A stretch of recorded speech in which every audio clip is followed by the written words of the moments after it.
Hi. Good afternoon, everyone. My name is Nikesh Gosalia.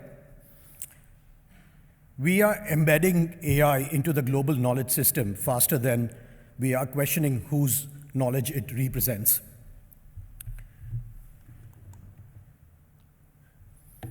Say hello to Shirley. For over 40 years, from the 1950s through the 1990s, Kodak used images like this called Shirley cards to calibrate color film. Photographers and labs worldwide used them to ensure their cameras and printers were properly balanced.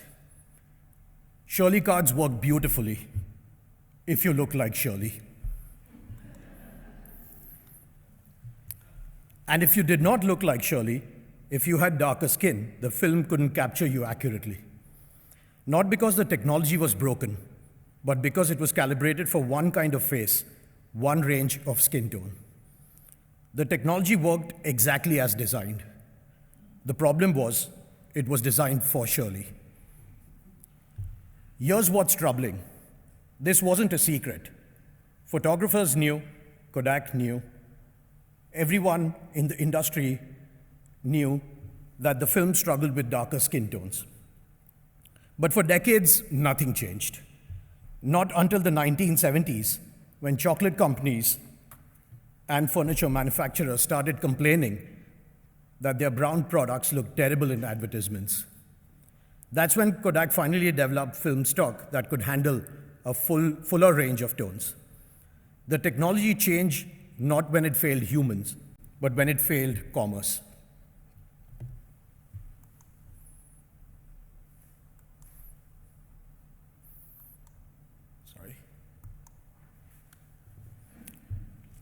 I'm starting with this story because we are making the same mistake today, but on a much larger scale and with much higher stakes.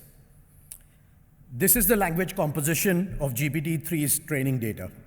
93% English, less than 2% French, less than 2% German. Every other language on Earth, the 7,000 plus languages spoken by billions of people, collectively make up less than 5%. Just as Kodak calibrated film for Shirley, we've calibrated AI for English. And just as film struggled to see anyone who did not look like Shirley, our AI is being trained on data that creates similar presets for Western English language scholarship as the default. Here's why this matters to all of us in the room right now. AI is already here. It's screening manuscripts, it's matching reviewers, detecting plagiarism, it's checking references. Some publishers are using it to help make editorial decisions as well. We are deploying this technology today at scale in systems that determine whose knowledge gets validated and whose gets rejected. We are making decisions that will shape the trajectory of global research for the next generation. And we are doing it with AI systems trained overwhelmingly on Western English language content. So here's the central question I want us to grapple with this afternoon. Is AI democratizing access to scholarly publishing, or are we encoding colonialism at scale? I want to be very clear from the start. I'm not anti-AI. I believe AI has enormous potential to improve scholarly publishing, to make peer review fast, to make processes more efficient, and to help authors improve their work. But potential and practice are two different things. And right now, the evidence suggests we are heading down a dangerous path.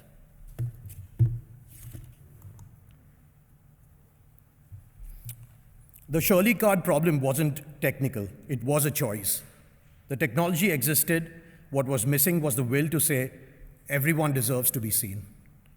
We face the same choice with AI in scholarly publishing, commerce or equity, efficiency or justice. AI that works for 20% of the world's researchers and tells everyone else to adapt is not neutral, it's a decision. You're already using AI, and I'm not here to tell you to stop. But you have choices about how you use it. Those choices will determine whether AI becomes a tool for equity or a mechanism for exclusion. I want to take you on a journey, a publication journey. Dr. Amara is a researcher based in Lagos, Nigeria. She spent 3 years studying antimicrobial resistant patterns in Western African hospitals, important work with direct implications for global health. Amara is a composite built from documented patterns and real studies. Every stage of what I'm about to describe has happened to real researchers. Amara starts where every researcher starts, mapping the existing landscape. She uses an AI-powered literature tool, one of the good ones. It surfaces 47 papers, mostly from the US and Europe. It misses 12 papers from AJOL, African Journals Online, and several more from CLO. Not because those papers don't exist, because the AI was trained predominantly on PubMed, Web of Science, and other databases which index less than 2% of African journals. Amara doesn't know what she doesn't know. 6 months later, a peer review will criticize her for missing relevant literature. Amara uses an AI writing assistant tool to polish her manuscript, working partly in English, partly from Yoruba notes. She translates as she goes. She finds the tool quietly corrects her sentences, structured towards American academic conventions. Her participatory community health framework, considered best practice for research in resource-limited setting, gets flattened into generic clinical language. She doesn't notice.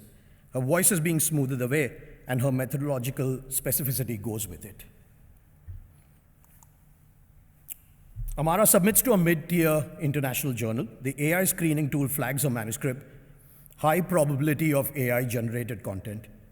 She did not use AI to write it, but her non-native English patterns, shorter sentences, careful vocabulary choices, are exactly what the language models produce. A 2023 Stanford study found AI detection tools falsely flagged Chinese university students as AI generated at rates approaching 60%, whereas native English writers around 10%.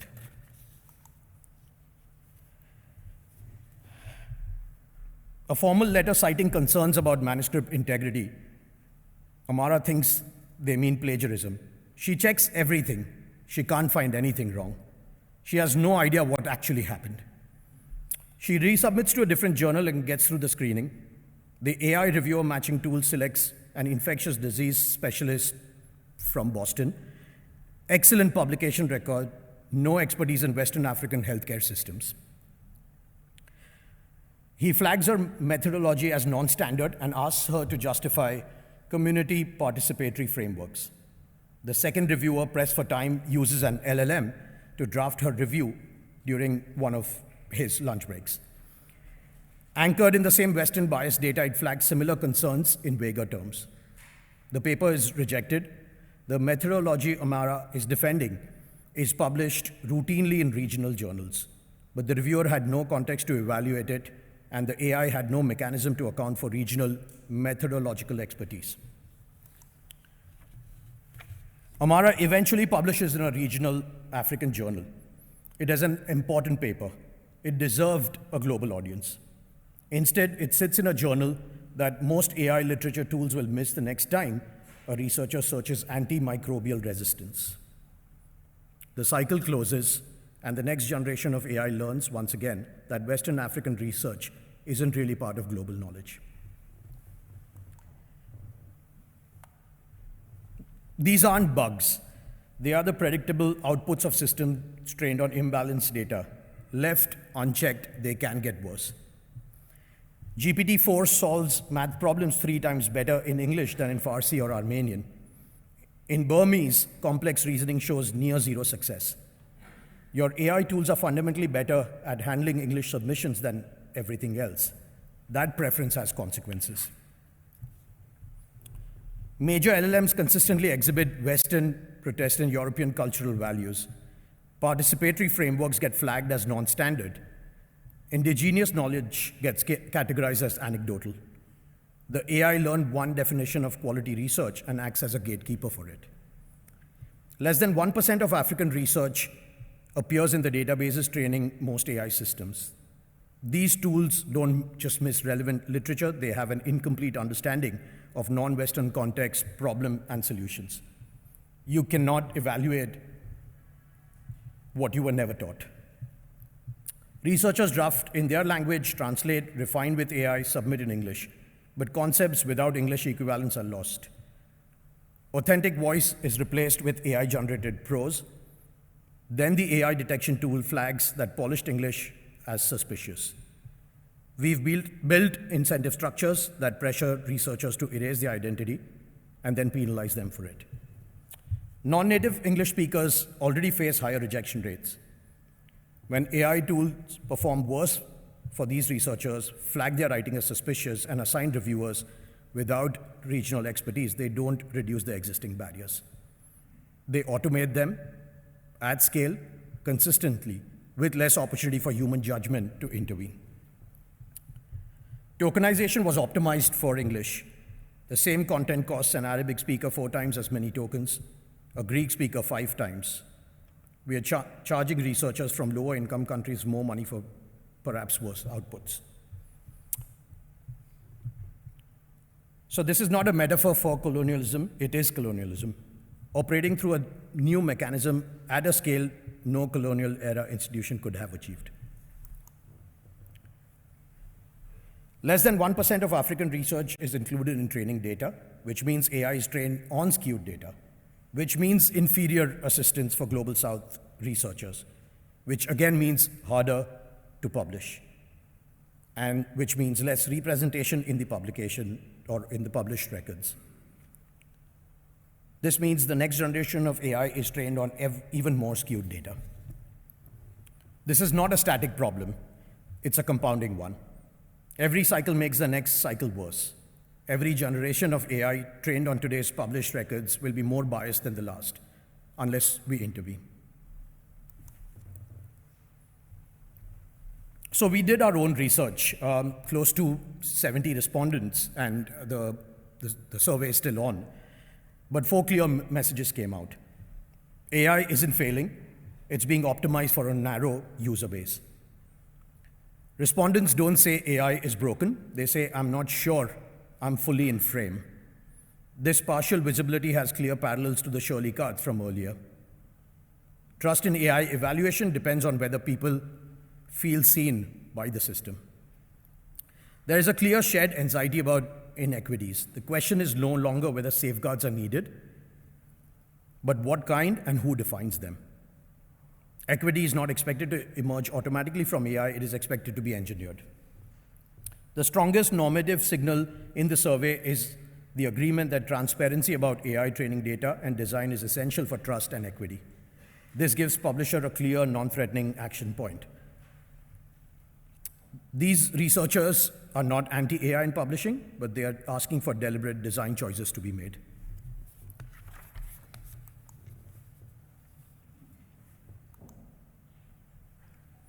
I want to leave you with one thought before we move to solutions. When I described the Shirley card problem at the start of this presentation, I said the technology worked exactly as designed. The problem was who it was designed for. Everything I've just described, the performance gaps, the cultural bias, the knowledge gaps, the language laundering, the economic penalty, and the epistemic injustice, these are also working exactly as designed. These systems are doing precisely what you'd expect systems trained on this data to do, which means this is not primarily a technical problem, it's a choice problem, and that means it can be unmade.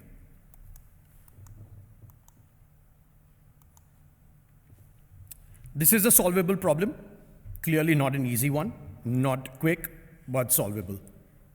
These are just some thoughts, but happy to discuss with this group after the session or even in the next few weeks to come.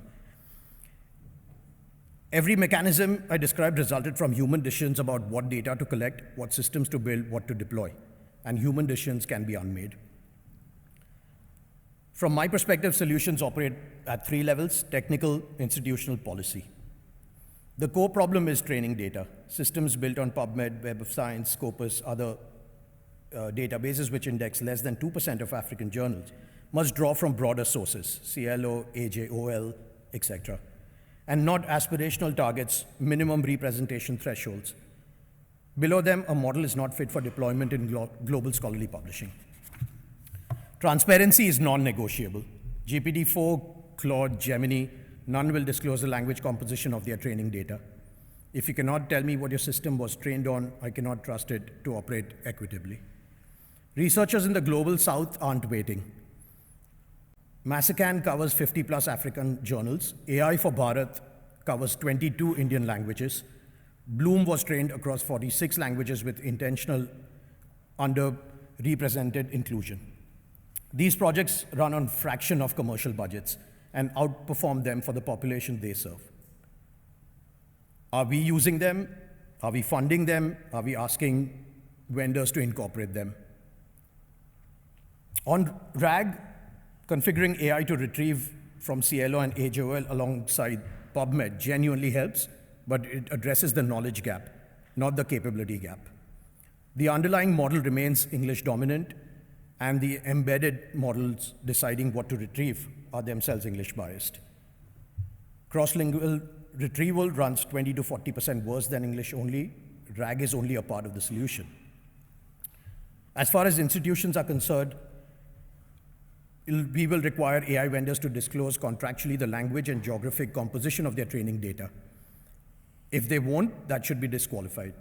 You wouldn't deploy a pharmaceutical without knowing its ingredients. If you use AI in manuscript screening or reviewer matching, tell the authors, create an appeal process, publish acceptance and rejection rates disaggregated by author regions and submission language. If your AI is operating equitably, the data will show. If it isn't, you need to know. Build genuine hybrid systems where AI assists and humans decide. Not rubber stamp, but apply judgment where AI cannot. For Global South submission, that means regional editorial expertise, people who understand East African methodologies. On the policy front, probably three things: diversity impact assessments before deployment, testing across different languages, regions, and methodological traditions, with disparities documented and mitigated, required either by regulation or bodies like COPE. Funding is an important element. It should be directed towards multilingual training data, initiatives like AI for Bharat, and AI literacy infrastructure in Global South institutions. This disparity is significantly an investment problem. How can we all start making a difference starting Monday? I know some of these solutions feel large. I know these are not 100% there. But let me give you three things from my perspective for each of the personas that we can implement starting on Monday. If you're a publisher, run your AI screening in parallel with human review for the next 3 months. Don't change your process yet. Just compare the outcomes. What is your AI flagging? What is your human reviewer deciding? Are there patterns by author regions? You cannot fix what you haven't measured, so start measuring. If you're a researcher, the next time an AI tool fails you, gives you poor suggestion, misunderstands your methodology, flags your work inappropriately, document it. Name the tool, describe the failure, share it. We have a very little systematic data set on researcher experience of AI bias because researchers don't report it. Partly because they don't know it's happening, partly because there's nothing to report it. Start building the evidence base. Your experience is data. Maybe a PubPeer type tool for AI injustice will emerge. And if you're a funder, your next grant round requires an equity statement on AI use. If a funding statement is using AI tools, requires the applicant to state which tool, what the training data composition is, and how they have assessed bias risk. You do this for ethics, you do this for data management. AI equity is the same category of concern. None of these actions solve whole problem, but the whole problem will not be solved by one action. It will be solved by many people in many roles deciding what equity is a requirement rather than a preference.